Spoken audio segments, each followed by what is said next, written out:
আসসালামু আলাইকুম রহমতুল্লাহি ওবরকাতুহ। সম্মানিত দর্শক, আগামীতে আওয়ামী লীগের রাজনীতি, বিএনপি আওয়ামী লীগের মধ্যে সম্পর্ক বা তারেক রহমান সাহেব এবং সজীব ওয়াজেদ জয়ের মধ্যে আগামীতে কী ধরনের বন্ধুত্ব হতে পারে, এই বিষয়গুলো নিয়ে আড়ালে আবডালে অনেক আলোচনা করেন। কিন্তু আমাদের দেশে যে প্রচলিত রাজনীতি, সেই প্রচলিত রাজনীতিতে আওয়ামী লীগ বিএনপির সম্পর্কটি অনেকেই অসম্ভব বলে মনে করেন। অতীতে অনেকে চেষ্টা করেছেন কিন্তু সফল হননি। বেগম খালেদা জিয়ার সঙ্গে শেখ হাসিনার একটি সুন্দর সম্পর্ক স্থাপন করার জন্য এরশাদ জামানাতে বাংলাদেশের সবচেয়ে প্রথিতযশা সাহিত্যিক, সাংবাদিক, কবি, বুদ্ধিজীবী, আইনজীবী এদের একটা গ্রুপ হয়েছিল, চ্যানেল হয়েছিল, এবং সেই গ্রুপের প্রধান ছিলেন কবি ফয়েজ আহমেদ, সাংবাদিক ফয়েজ আহমেদ। তার প্রেক্ষিতে কয়েক দফা বৈঠক হয়েছিল এবং কিছুটা বরফ গলেছিল, কিন্তু পরবর্তীতে আসলে সেই সম্পর্কটি থাকেনি। বরং বিএনপি দ্বারা আওয়ামী লীগ যত ক্ষতিগ্রস্ত হয়েছে, আর আওয়ামী লীগ দ্বারা বিএনপি যত ক্ষতিগ্রস্ত হয়েছে, এত ক্ষতি অন্য কেউ কখনো এই দুটো দলের করেনি। এখন আওয়ামী লীগের খুবই ক্রান্তিকাল। আওয়ামী লীগের যতটা না ক্রান্তিকাল, বিএনপির জন্য আপাত দৃষ্টিতে খুব শুভকাল মনে হলেও এই শুভকাল বেশি দিন থাকবে না। অবস্থা ঠিক সেই রকমই হবে, ভিন্ন ফরম্যাটে, যেভাবে ১১ সময় হয়েছিল।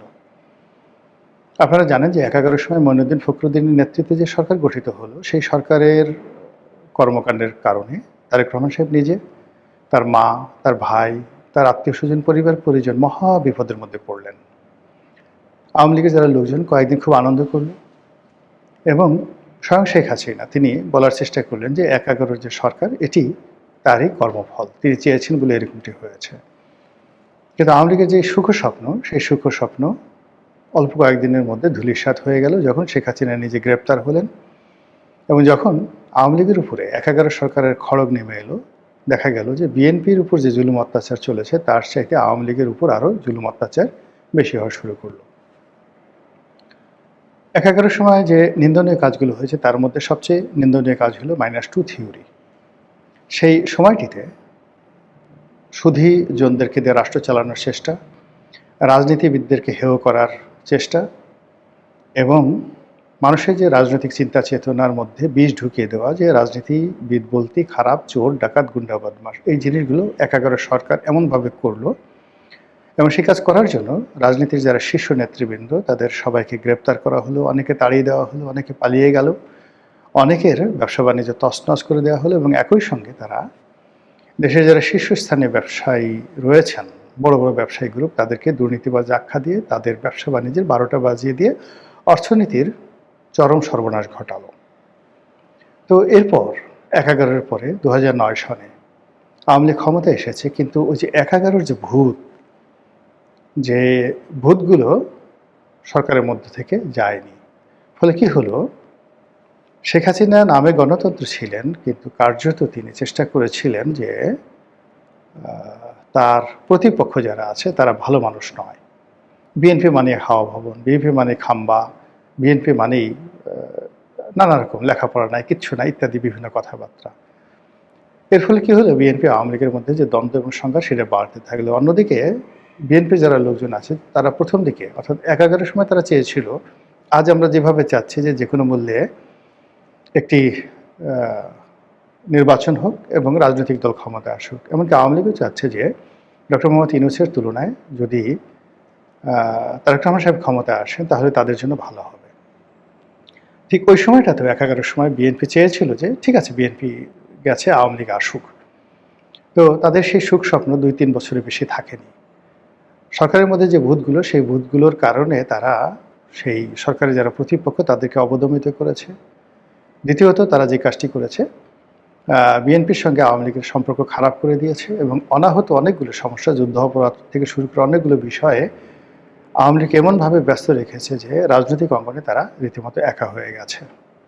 অন্যদিকে বিএনপি কী হলো, ১১-এর সময়টিতে তারা যেভাবে মিলিটারি সরকারকে ভয় পেত, কিছুদিন বাদে তারা দেখলো যে আরে, শেখ হাসিনা সরকার তো মিলিটারি সরকার চেয়ে খারাপ।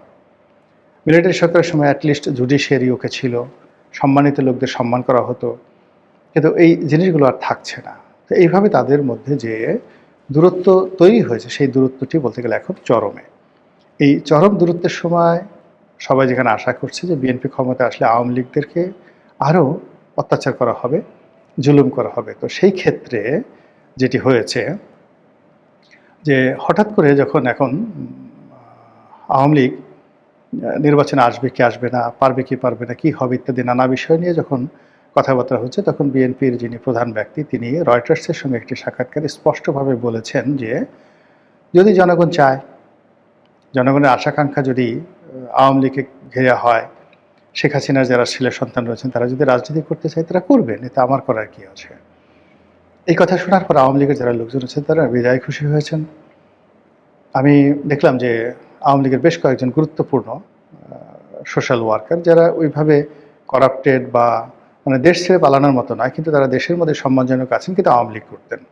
তারা যথেষ্ট সমাজে প্রভাবশালী এবং তাদের গুরুত্ব রয়েছে। তারা বেশ কয়েকজন তারেক রহমান সাহেবের এই ফটো কার্ড দিয়ে যে ফটো কার্ড তৈরি করা হয়েছে যে শেখ হাসিনার ছেলে মেয়েদেরকে রাজনীতির ব্যাপারে তারেক রহমান সাহেবের যে গ্রিন সিগন্যাল এই ব্যাপারে যে ফটো কার্ড, সেইটা দিয়ে তারা বলছেন যে মনে করেছিলাম যে ভোট দিতে যাব না, কিন্তু এই বক্তব্যের পরে মনে হচ্ছে সিদ্ধান্ত পরিবর্তন করতে হবে, অর্থাৎ তিনি ভোট দিতে যাবেন এবং বিএনপিকে ভোট দেবেন।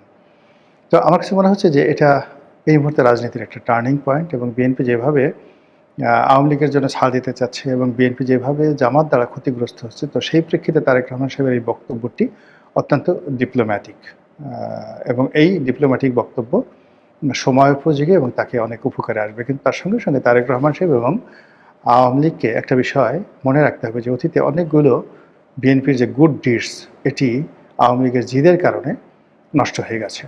আপনাদের মনে আছে যে একটা সময় বিএনপি ক্ষমতায় ঠিক সেই সময় তারেক রহমান সাহেব যখন the Prince of the Persia মানে পারস্যের রাজকুমারের যেভাবে ক্ষমতা ছিল 2001 থেকে 2006 সনে, তারেক রহমান সাহেবের ওরকমই ক্ষমতা ছিল এবং তিনি ডিফ্যাক্টো প্রধানমন্ত্রী হিসেবে পুরো দেশ চালাচ্ছিলেন। তখন সজীব ওয়াজেদ জয় বাংলাদেশে এসেছিলেন এবং তার সেই আগমনটাকে আওয়ামী লীগ সেলিব্রেট করেছিল, one of the highest celebration.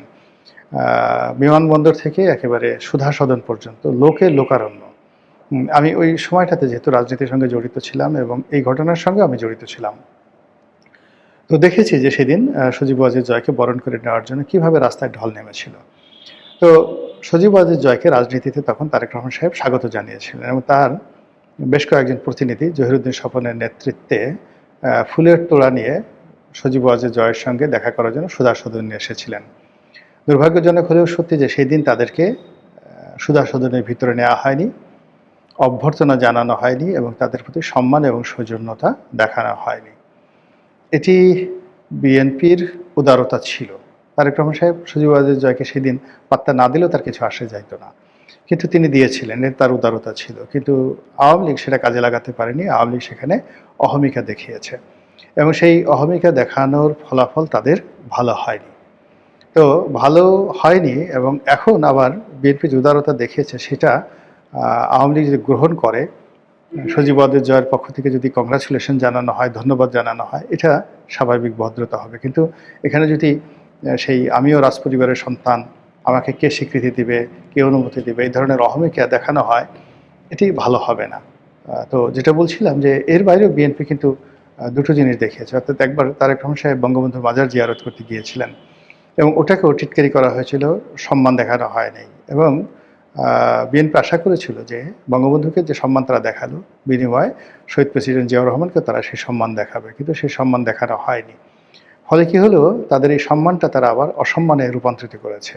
এর প্রেক্ষিতে যখন বি চৌধুরীকে রাষ্ট্রপতি করা হলো এবং বি চৌধুরী যখন সেই বঙ্গবন্ধুর মাজার জিয়ারত করতে গেলেন, সেটা নিয়ে কিন্তু তাদের মধ্যে একটা ভুল বোঝাবুঝি তৈরি হয়েছিল। তো এভাবে আসলে যে একটি পক্ষ যে শুধুমাত্র বগল বাজাবে, অন্য পক্ষ বাজাবে না, তা হয় না। একটি পক্ষ ভালো ব্যবহার করবে, অন্য পক্ষ করবে না, তাও হয় না। তো কাজেই তারেক রহমান সাহেব যে জিনিসগুলো ভালো শুরু করেছেন, আমাদের সবার উচিত সেই জিনিসগুলো প্রশংসা করা। আর তিনিও তো মানুষ, তার ভুল হবে, ভ্রান্তি হবে, তার দলের ভুল ভ্রান্তি হবে।